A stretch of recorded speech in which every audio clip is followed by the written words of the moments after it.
Hello అండి. ఇవాళ మా ఇంట్లో రుచికరమైన పుదీనా రైస్ చేసుకున్నాం. అది తయారు చేసే విధానం చెప్తా పదండి.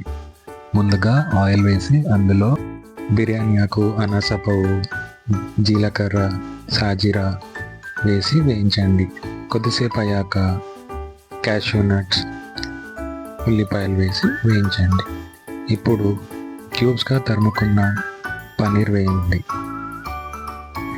అది కాస్త వేగాక అల్లం, చిటికెడు పసుపు వేయండి.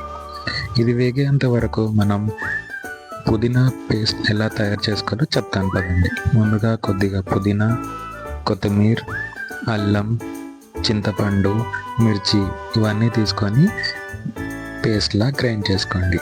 ఈ గ్రైండ్ చేసుకున్న మిశ్రమాన్ని మనం వేయించుకునే బాండీలో వేసి పచ్చిదనం పోయేంత వరకు వేయించుకోండి. ఆ తర్వాత ఇందులో రైస్ వేసి బాగా కలుపుకోండి.